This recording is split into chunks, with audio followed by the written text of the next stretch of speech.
juga kita siapkan, itu kalau dia menggunakan ATM atau menggunakan apapun bisa juga. Jadi sehingga langsung lari di rekening, masuk ke rekening kami, rekeningnya pemerintah Kota Surabaya, sehingga parkir itu pun juga akan meningkatkan.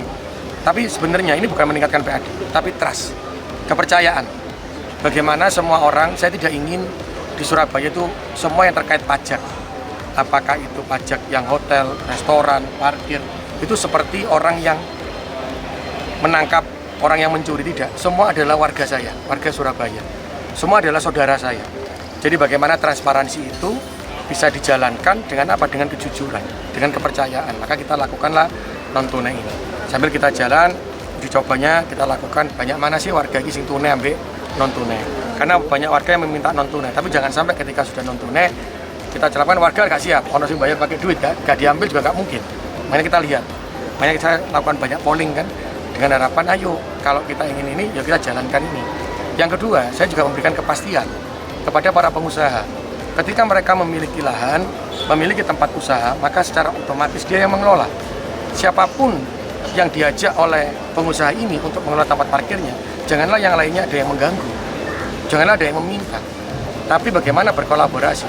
Karena itulah saya bilang sama pengusaha-pengusaha, pakailah non-tunai, bisa gawe alat e-tol atau bisa menggunakan gate system. Karena apa? Akan ada kepercayaan berapa sih jumlah yang parkir, berapa jumlah uang yang masuk. Karena ketika dia memiliki tempat usaha, maka secara otomatis dia harus menyediakan jukirnya.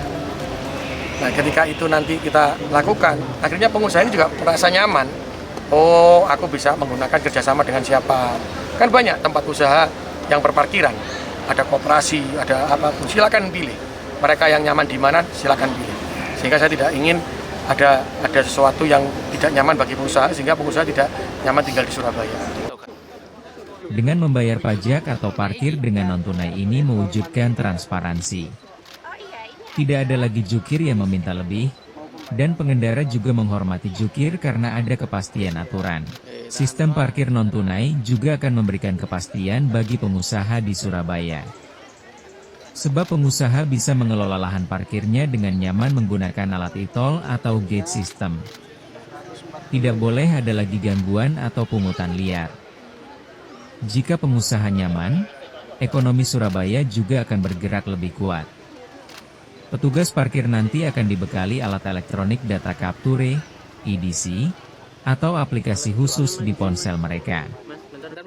Harapannya pada Februari 2026, sistem ini sudah berlaku penuh di 1.510 titik lokasi parkir di Surabaya